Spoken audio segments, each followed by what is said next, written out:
Good afternoon everyone, I'm Gary Martin and today we're in the Sue Johnson Lounge at Huddersfield Golf Club and we've got Mike on the channel with his clubs. We've just played a bit of a vlog, haven't we? It were absolutely horrendous golf, but we'll tag you in that one if you want to have a laugh. And we've got Mike, who's an infrequent golfer, with his clubs out on the table, and we're going to have a look in the bag. We're going to have a little bit of a rummage. You know, Mike's dead nervous about this because he doesn't know what's in there. He's absolutely forgot. He's an infrequent golfer.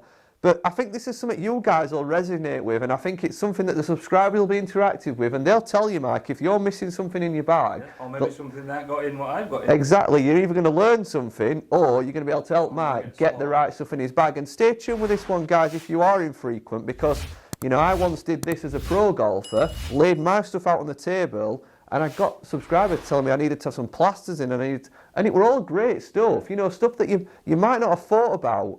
So stay tuned for this one, guys.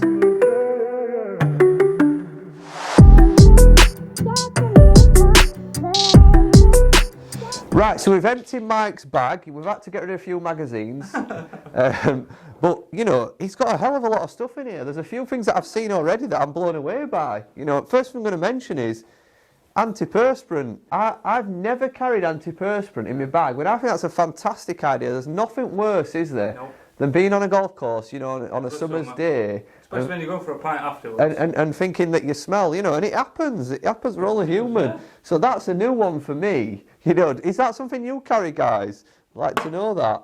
But we'll get a bit more into that stuff. But just looking at the clubs, because there are a few things in here that I was a bit surprised to see.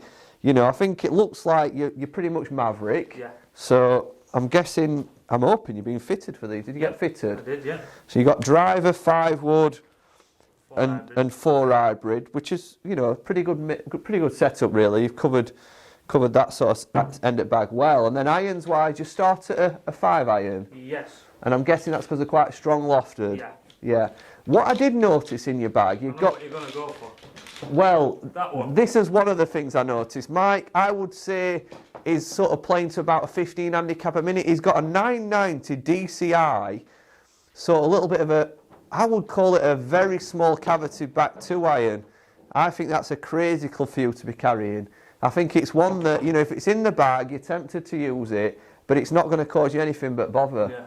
You know, it looks a bit hard to use in comparison to your Mavericks. Yeah. And I bet if you struck a very good 5 iron, I bet there won't be that much difference between this. Unless you get obviously middle. Unless you absolutely button it. Yeah, I mean, that's more something you could butter your bread with, honestly. I think whenever you're carrying these kind of clubs, it's just, you're tempted into using them. Well, I suppose you're wasting a slot in your bag as well. And possibly, yeah, wasting your slot in the bag. What I did notice as well is Mike's obviously being fitted for his Maverick Irons, and he's got 5 iron to sound wedge, and he's got pitch wedge sound wedge, but then you've got like an odd... Yep. A 52 degree. A lot of people make this mistake, you know, that you're not the only one. You've got cavitied irons, so he's got a cavity pitchy wedge and a sand wedge, but then he's got a bladed gap wedge, which fits in between a pitchy wedge and a sand wedge. So, you know, if I was fitting you, Mike, I wouldn't want to put a blade in between a sand wedge and a pitching wedge. I'd be tempted to probably fit Mike for an approach wedge. Yep.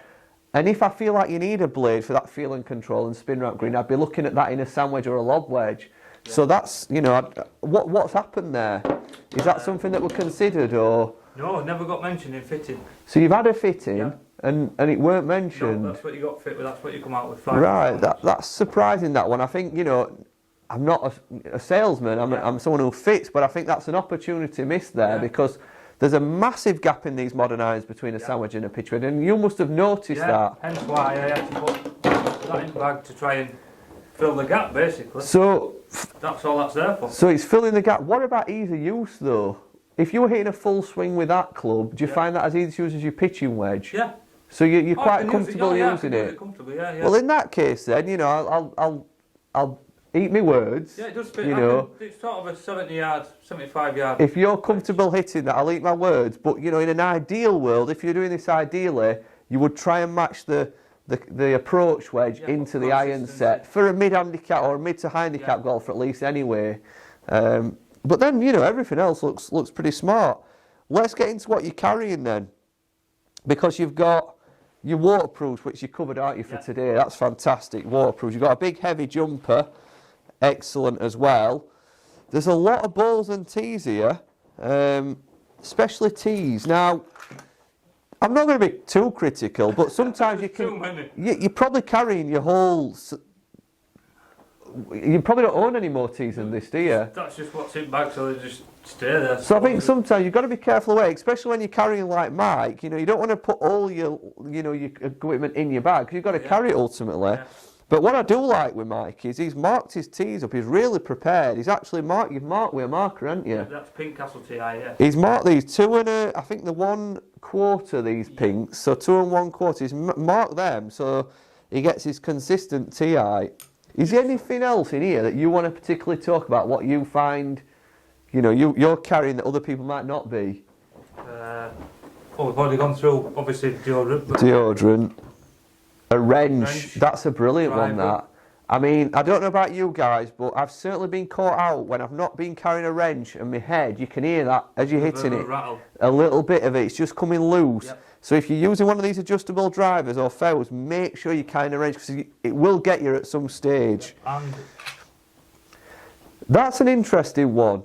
And somebody did mention this when I did my video, is a wrench for your spikes. If you wear spike shoes, have you got a wrench in there in case one of your spikes comes loose? And then Yeah, it's a fantastic point. Yeah. It's not something I carry that. And obviously sanitizers. Sanitizers, again, not something I carry.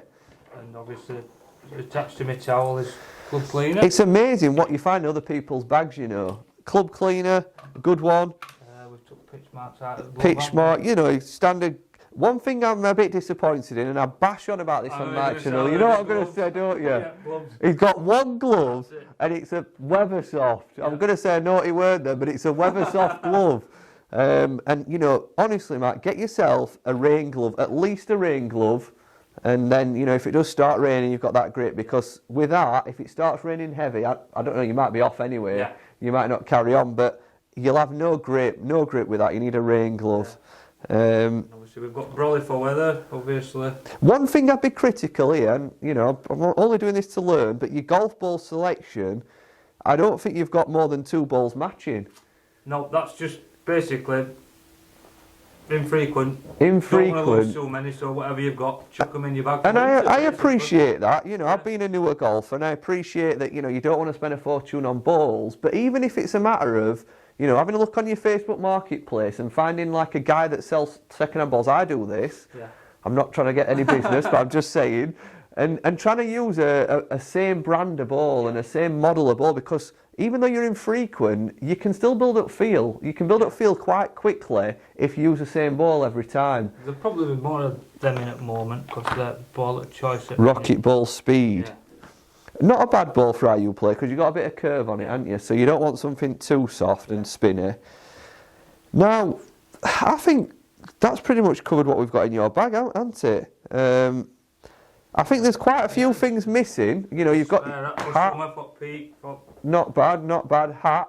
There's quite a few things missing. Now, I don't want to sort of, I could tell you plasters, because the amount of times that I've been on a golf course and my heels started to rub, and it's a nightmare. You'll have had this with shoes, guys, where they're rubbing you, and if you've not got a plaster in your bag, it's murder. But I don't want to go through everything that you're carrying. I want the subscribers to get involved with this, because, see what others have got in there there's some really keen golfers watch this channel, and I'm sure they could help us out here and advise you and other infrequent golfers. So if you're watching this video, get in the comments and have a look what the subscribers are saying to stick in your bag, and we'll have a look at these, Mike. Yeah. And and we'll see what they've got to say. Yeah, definitely. So I hope you've enjoyed looking in Mike's bag. It's, I've picked up on a couple of little things that I'll be putting in, and that's the main one, and it's not even a golf-related item. No. But that's a cracker. And yeah, get in the comments, guys, and let us know what you think and what Mike needs to include in his bag. And we'll see you guys. What to take out mainly, I suppose. What to take out, yeah. Starting with that 2-iron. Yeah. And we'll see you guys in a few days' time. Bye.